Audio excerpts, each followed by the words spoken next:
life with Tao. Aloneness and be useless.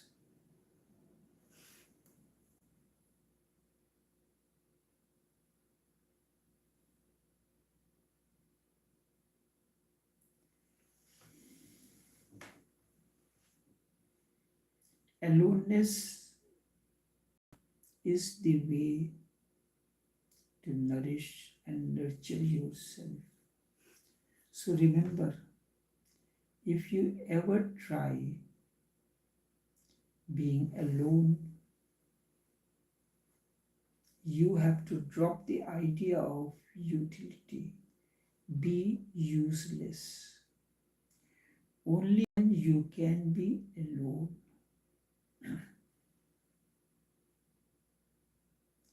You are part of the society because you think, or the others think, that you are useful to the society. Because really, utility has been forced on your mind by the society. Society says, be of some utility. Do not be useful. Society wants you to be economic unit, a thing, efficient, utilitarian. These are the criteria for society. Society does not want you to be just a flower. No. Even if you are a flower, then you must be worthy of being sold. If a flower just blossoms and withers away on its own, it has no value and it is useless. Only the flowers that are grown specifically for economic reasons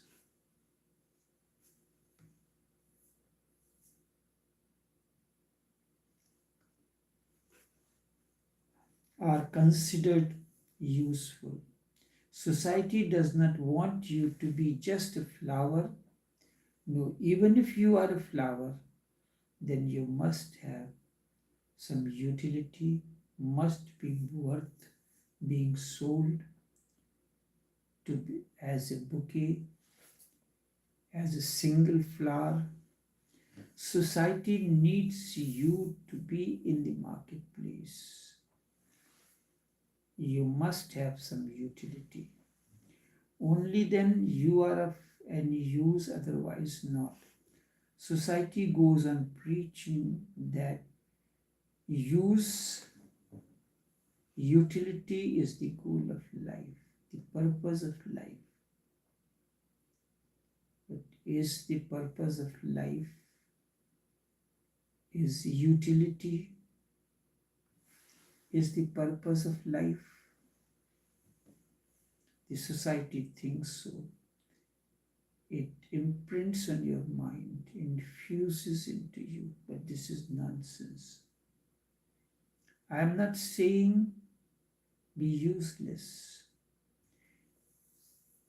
but you can use. I am saying that this use is not the goal. Being useful should not be the goal. You have to live in this society, and being part of the society means you have to be useful. But at the same time, to remain capable of being useless at any moment. And that capacity must be retained, otherwise you will become just a thing. Most of the people, they are nothing else but things. useful. You have to live in this society and to be useful to it. But to remain capable of being useless at any moment, that capacity must be retained, otherwise, you become an object, not a person. And society reduces you from a person to an object. That capacity must be retained, otherwise, you will become a thing, not a person. When you move into solitariness, aloneness, this will become a problem. You will feel that you are useless. If you go into a 3 weeks retreat where you are not contributing anything, you are just being alone for yourself, you will feel yourself useless, that you are not doing anything.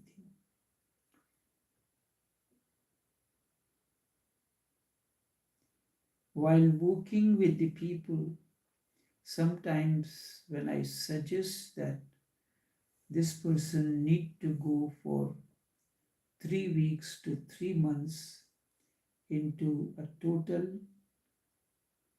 loneliness, silence.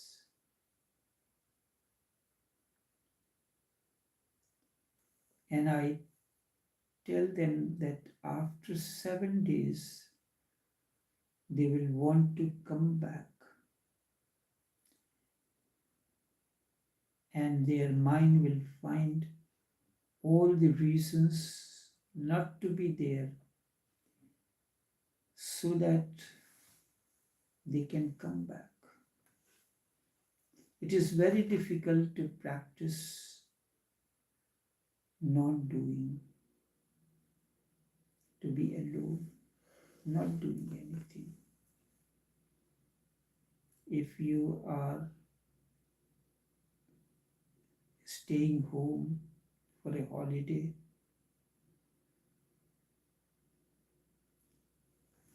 you cannot remain quiet even for a moment.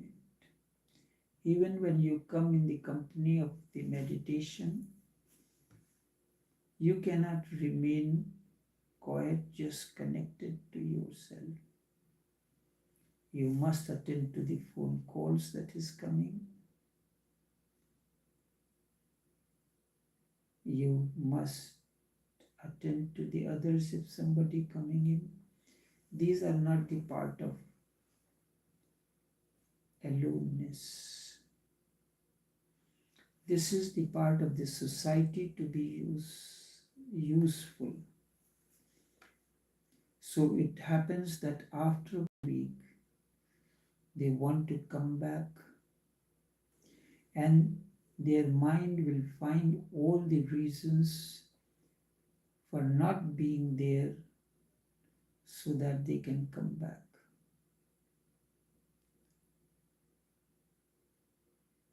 And if I tell them not to listen to any argument and to make it a point that for the time they have decided upon to remain in a solitary state, do not leave.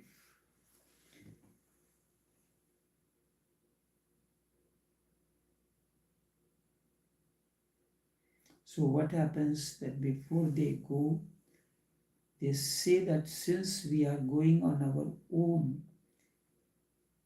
then why should I leave?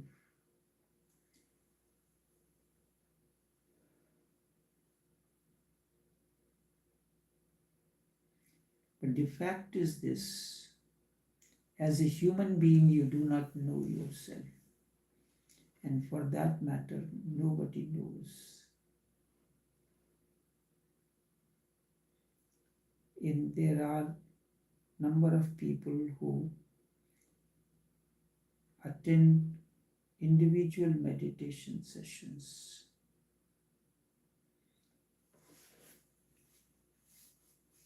If you ask them to remain in silence, to sit down in silence for some time, they cannot.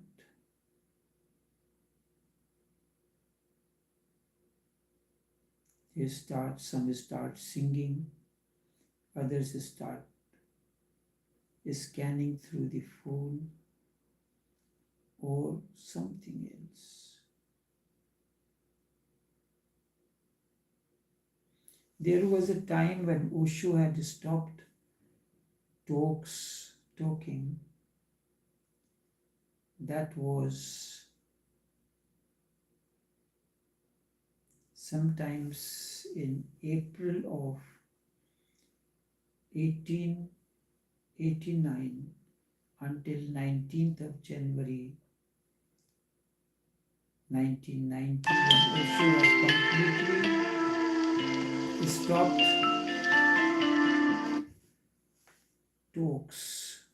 giving talks. He would come to the Buddha hall for 1 hour, remain quiet, and then go back. Then later on, from September onwards, he stopped even coming to the Buddha hall. Everyone has gathered in the Buddha hall. But Osho will remain meditative from his room for that hour.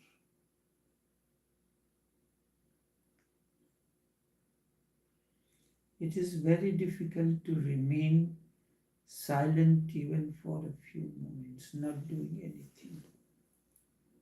The body starts fidgeting. Body becomes restless. Mind becomes restless because you have been trained that way.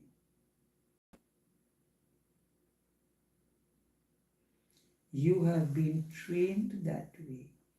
Now you look at the situation that I mentioned to you, that Osho will come to the meditation hall, remain silent for 1 hour, will not say anything. He will simply just smile and nothing else. Communion happens in that state of inner silence.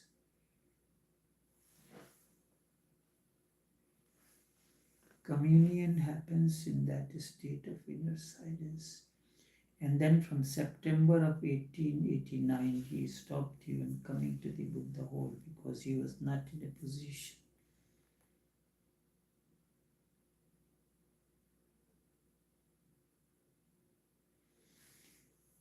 There are certain people who know the significance of this silent communion, and this is the ultimate communion, and through this is what is the ultimate communion. Scriptures speak of, I have mentioned of Shwetketu. He was sent by his father Udalak to learn. He goes to a master in his ashram, and there he begins to learn. He learned all the scriptures. He could remember them by heart, memorize them. He could argue. Argument does not mean that you can understand. If you have understood the meaning, then even in your silence you can communicate that meaning to the person. You do not need the words to explain. Your silence itself becomes the communion. Then one day the Master said, "You have learned, your education is finished, you can go back home." Shwetketu is returning from home, returning from the Master's place to his home. His father saw him coming from a window. The person who has known, who has experienced, who has realized that which is, you can understand it mentally as a knowledge, then that brings into you a kind of arrogance. You are ready to argue with anyone. You want to impress the others. This happens always with the people. They see something, they must express their views, they must argue. If that is their nature, they must say what they need to say about what they have read or heard.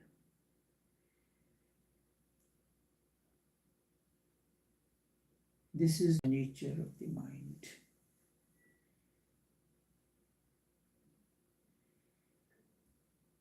If you have so Shwetketu touched the feet of the master and of his father and said, "I have learned." Master said, "You have learned everything. You are capable now." But his father Udalak said, "You have not learned anything." No knowledge brings arrogance into you. You still have to go a step forward. Knowing makes you silent. You are not interested in saying anything. You want to nourish and nurture your aloneness and silence. And you speak only when it is necessary. Osho will not speak or watch television or anything else. When he is alone in his Laos house, he is alone. He named his place to stay at Laos because Osho had loved Laos and Krishna more than just as he had loved himself. He spoke on everyone, but the amount he spoke on Laos is far more than his Tao, the three treasures. He spoke in Hindi and in English. What are three treasures? Fearlessness, bravery, and aloneness.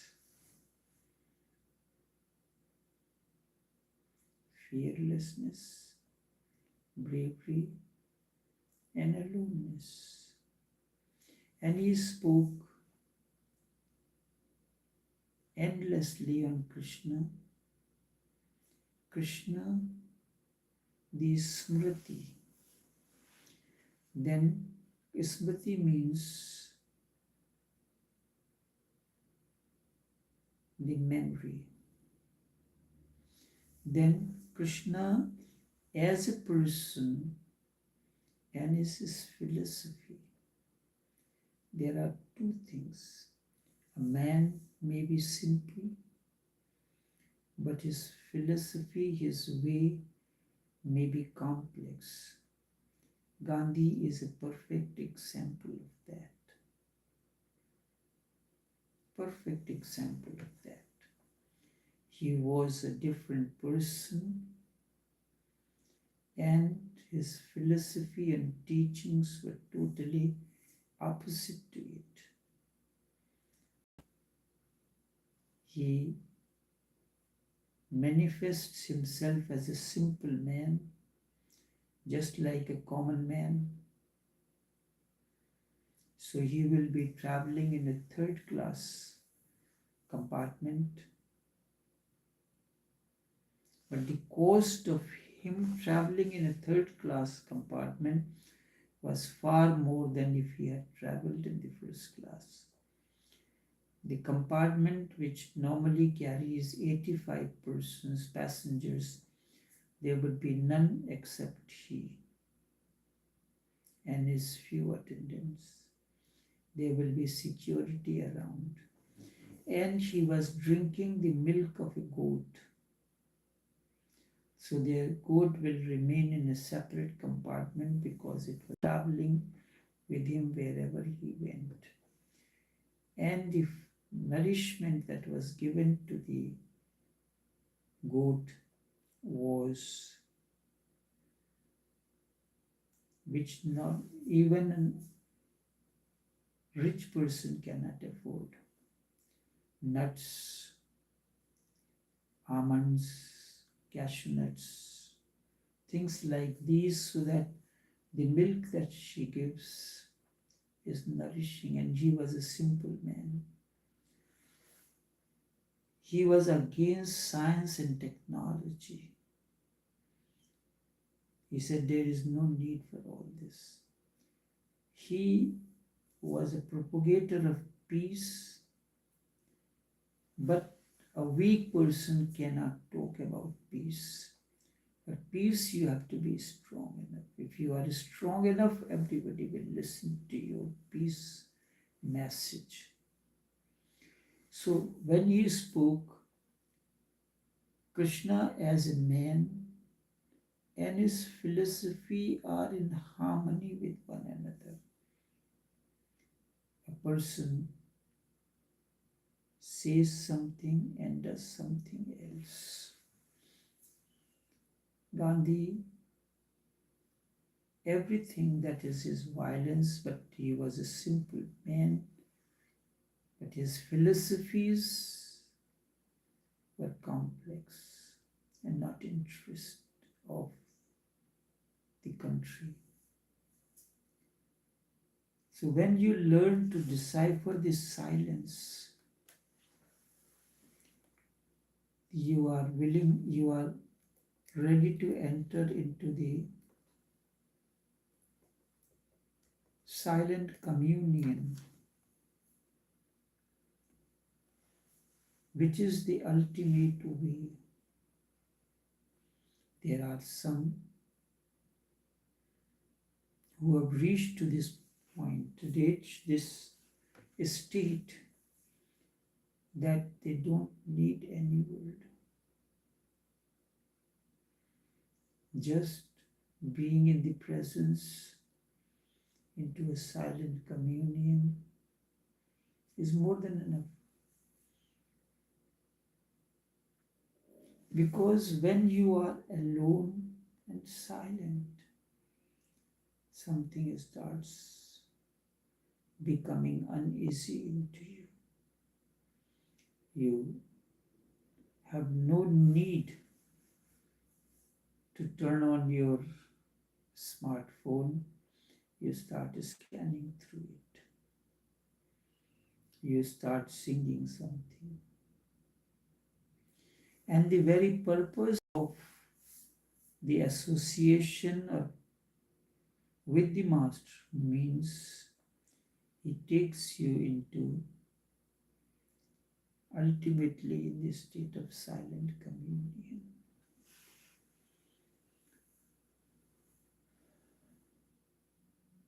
In that state,